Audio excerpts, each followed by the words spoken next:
de hoy.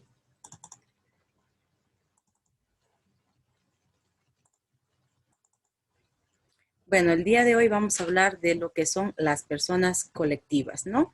¿Qué es una persona colectiva? Es un ente constituida por personas naturales y bienes afectados en un fin común, ¿no? Posible, lícito, determinado, reconocida por el ordenamiento jurídico, el cual le otorga personalidad. A la persona colectiva también se le conoce con otros nombres, ¿no? Como persona jurídica, civil, moral, ficta, abstracta, social, ultraindividual y de existencia ideal. ¿Qué significa todo esto? La persona colectiva, en palabras sencillas, es un ente que se forma por la reunión de personas naturales. Por ejemplo, tres amigos se reúnen queriendo constituir una sociedad que se va a dedicar, una empresa que se va a dedicar a la instalación de gas domiciliario.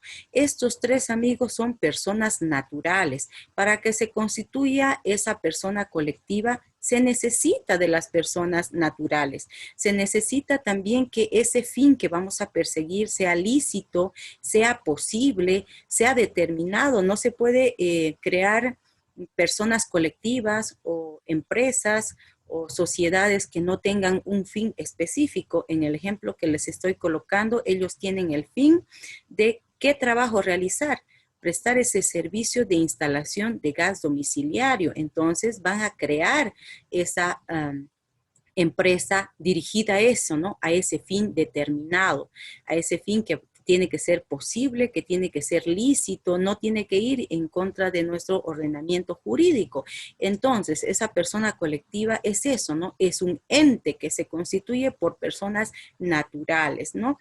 Y también las distintas denominaciones que tiene la misma, en realidad nosotros comúnmente lo que más utilizamos es como persona colectiva o persona jurídica, ¿no? Guillermo Cabanelas igual señala que es un ente que no siendo hombre o persona natural es susceptible de adquirir derechos y contraer obligaciones. ¿Cuál es la naturaleza jurídica de las personas colectivas? Existen diversas teorías, ¿no?, que califican a las personas colectivas. Nosotros vamos a estudiar dos, la teoría de la realidad y la teoría de la ficción. La teoría de la realidad parte que de la premisa de que la persona colectiva es un ente real. El Estado le da ese reconocimiento, le reconoce esa personalidad, por tanto son aptas para ser titulares de derechos y deberes. Y la teoría de la ficción, que es apoyada por Savigny, nos dice que es una creación absurda de la doctrina el querer crear estas personas colectivas como sujetos de derechos y obligaciones, ¿no? Y señala que solamente estas son una creación para poder ayudar a las personas naturales que se reúnen para cumplir sus derechos y cumplir sus obligaciones. Entonces, la teoría de la ficción, según Savigny, descalifica esta naturaleza de las personas colectivas, ¿no? Y las califica como absurdas, este reconocimiento que hace la ley de las personas colectivas. ¿Cuáles son los elementos requeridos para que estas personas colectivas o las personas jurídicas puedan existir? Se necesita de una autorización. Vale decir que esta persona colectiva, esta empresa, esta sociedad que se vaya a constituir tenga personalidad jurídica. No es decir, bueno, yo me reúno con mis amigos y voy a hacer una empresa. Para que sea reconocida como persona colectiva, como persona jurídica, tiene que hacerse pues una minuta de constitución de esa persona jurídica, de esa empresa de instalación de gas domiciliaria que se está realizando. En ese documento se tendrá que fijar el aporte de capital económico, se tendrá que fijar quién va a ser el representante de esa empresa de instalación de gas domiciliaria, de esa sociedad que está buscando un fin lucrativo, ¿no? ¿Quién va a ser ese representante? Ahí se pondrá en ese documento de constitución quién será el representante de esa empresa. Además, esta persona colectiva, esa persona jurídica tiene que tener un patrimonio, ¿no? Sea bienes muebles como bienes inmuebles. Además, tiene que tener un domicilio. ¿A qué me refiero? Si hablamos de una empresa de instalación de gas domiciliaria, tendrá pues herramientas, ¿no? Herramientas consistentes en tubos, en varias cosas que ellos van a necesitar para desempeñar su trabajo. Entonces tienen un patrimonio, también tendrán vehículos, patrimonio susceptible en bienes muebles. Hemos dicho los bienes muebles son aquellos que se pueden trasladar de un lugar a otro, ¿no? Las herramientas, el vehículo, como bienes inmuebles que se traduce en ese domicilio. Se tiene que colocar también en esa minuta de constitución cuál es el domicilio de esa empresa. Calle Junín, número 126. Ese es el domicilio, ¿no?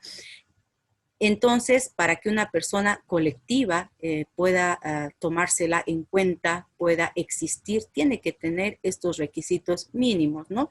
La autorización, que es la personalidad jurídica, la representación, el patrimonio y el domicilio. ¿Cómo vamos a dividir a estas personas colectivas? Se van a dividir de dos formas, ¿no? La persona colectiva de derecho público y la persona colectiva de derecho privado. Las personas colectivas de derecho público, aquí está el Estado, los departamentos, las municipalidades y los establecimientos públicos. Referente al Estado, los departamentos y las municipalidades, estos tienen también un territorio, ¿no? Y respecto a los establecimientos públicos, que ellos están normados o regidos por las normas jurídicas, por las leyes, por los decretos, que son los que dan origen a esa persona colectiva, ¿no? Como YPFB, alguna institución de fomento al deporte. Son esos, las leyes, los decretos, las que crean estas entidades o estas personas colectivas de derecho público. Y las personas colectivas de derecho privado, tenemos a las asociaciones y las sociedades. ¿Cuál es la diferencia entre estas dos? Las asociaciones no buscan fines de lucro, no buscan el dinero, están guiadas por un fin social de colaboración. En cambio, las sociedades sí persiguen un beneficio económico, un lucro. En las asociaciones tenemos las corporaciones y las fundaciones. Estas se dividen en estas dos, ¿no? Corporaciones y fundaciones. Las corporaciones lo que buscan es beneficiar a sus asociados. Por ejemplo, los clubes de fútbol, las asociaciones de fútbol que están conformadas por clubes de fútbol, por deportistas, ellos buscan que sus asociados tengan un beneficio, no sea en el deporte, sea de orden intelectual, pero en el caso de las fundaciones se refiere a un fundador, a esa disposición de sus bienes que tiene ese fundador en beneficio de la sociedad. Por ejemplo, tenemos la Fundación Patiño, ¿no? La Fundación Patiño saca anualmente una convocatoria a los jóvenes de 18 años a 25 años y les ofrece becas completas para estudiar en diferentes universidades privadas del país. Esta Fundación Patiño busca esto, ¿no? Ese fundador busca un beneficio en favor de la sociedad, ¿no? No busca, como en el tema de las corporaciones, un beneficio solo a sus asociados, sino que abre la posibilidad de ayudar a todo aquel beneficiado, ¿no? Aquel que logre optar por esa beca en este tema específico del ejemplo. Entonces, hemos dicho que es la diferencia entre la asociación y la sociedad es que la sociedad busca un lucro económico, ¿no? Un beneficio económico. De acuerdo a nuestro Código de Comercio, estas sociedades se van a dividir en sociedades colectivas. En este tema de las sociedades colectivas, los socios son responsables de sus obligaciones sociales de forma ilimitada y solidariamente. ¿Qué significa esto? Que en las sociedades colectivas, las personas socias que formen parte de esta sociedad colectiva van a tener una responsabilidad respecto a sus deberes, a sus pérdidas de forma ilimitada. Vale decir que no solamente va a cubrir el monto de sus aportes que han aportado en esta sociedad, sino que van a alcanzar incluso a sus bienes propios, ¿no? ¿Y cómo se van a denominar estas sociedades colectivas? Por ejemplo, el gato blanco tiene que ir seguido de la denominación sociedad colectiva o su abreviación SC.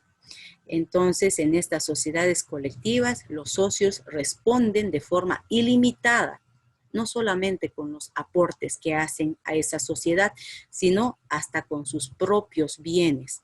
Y en la sociedad en comandita simple, en este tipo de sociedad van a haber dos tipos de socios. Los socios comanditarios son los que aportan el capital, no se dedican a la administración de los bienes. Y tenemos por otra parte los socios gestores o comanditados, son los que sí van a administrar esos bienes de la sociedad. En los socios comanditarios, ellos al aportar el capital, al no meterse en la administración de esa sociedad, solo van a responder por ella respecto a sus obligaciones sociales, respecto al monto de sus aportes que ellos hayan aportado en la sociedad.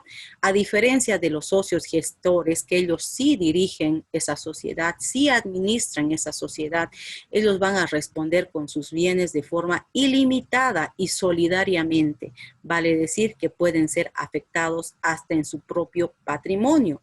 Respecto a su denominación, estos tienen que seguir esa abreviación o en su caso sociedad en comandita simple o en su caso solo la abreviación, ¿no? En el ejemplo Toyota, sociedad en comandita simple, seguido de esa abreviación. Lo que respecta a la sociedad en comandita por acciones va a ser similar a la sociedad en comandita simple, con la diferencia de que ya no solamente hablamos de aportes, sino que esos aportes van a estar representados por acciones. Esa es la diferencia. Después ambos socios están presentes, ¿no? Solamente que sus aportes van a estar perfeccionados en acciones. ¿Y para qué sirven las acciones? Muchas veces hasta en las películas hemos visto, ¿no? Los socios, uno de ellos tiene 20 acciones, el otro tiene 50, el otro tiene 30, que hacen el 100% de las acciones. Las acciones que cada uno de los socios tengan le va a dar la mayoría o la minoría respecto a los votos, ¿no? Y además que estas acciones pueden venderse, son títulos, valores. Yo si tengo 10 acciones, las puedo poner a la venta y vender mis acciones, pero cuando se tratan de capitales, de aportes que no son susceptibles de estos títulos, valores en acciones, no se pueden vender. Si te decides retirar, te devuelven tu aporte, ¿no? Tu capital y ya está. Pero si tienes acciones, lo puedes vender a otros socios o al público en general. Entonces, esa es la diferencia entre la sociedad en comandita simple y la sociedad en comandita por acciones. La sociedad de responsabilidad limitada, los socios van a responder respecto a las obligaciones sociales hasta el monto de sus aportes, ¿no? El fondo común es dividido en cuotas de capital. Aquí no está hablando de acciones, sino en cuotas de capital. En esta sociedad de responsabilidad limitada, como mínimo tiene que haber 2 socios y como máximo 25 socios. En la denominación de esta sociedad de responsabilidad limitada, va a ir esa denominación, ¿no? Sociedad de responsabilidad limitada o en su caso su abreviación SRL o limitada o simplemente la abreviación de limitada. Así se va a denominar este tipo de sociedad. Y en las sociedades anónimas, la responsabilidad de los socios queda limitada al monto de sus acciones, ¿no? Que hayan suscrito, que hayan pactado. Si se dan cuenta, en este tipo de sociedad anónima, al igual que en la sociedad en comandita por acciones, hablamos de acciones, ¿no? Y en este tipo de sociedad anónima, esa administración de esa sociedad va a estar a cargo del Consejo de Administración y va a haber una supervisión sobre la misma por el Consejo de Vigilancia. Y su máximo estamento va a ser la Asamblea General de Accionistas. En estas sociedades anónimas son muchos socios, no son numerables socios.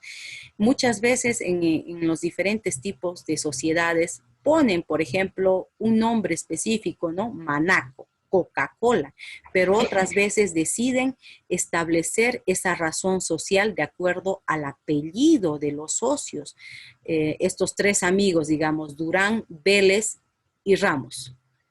SRL, el patronímico, la razón social está guiada por el patronímico, guiada después con la denominación del tipo de sociedad, sea una SRL, sea una sociedad anónima, sea una sociedad en comandita simple, en sociedad en comandita por acciones. Vale decir, no siempre esta sociedad tiene que tener un nombre general, sino que puede estar identificada por el nombre de los socios, por el nombre patronímico de los socios.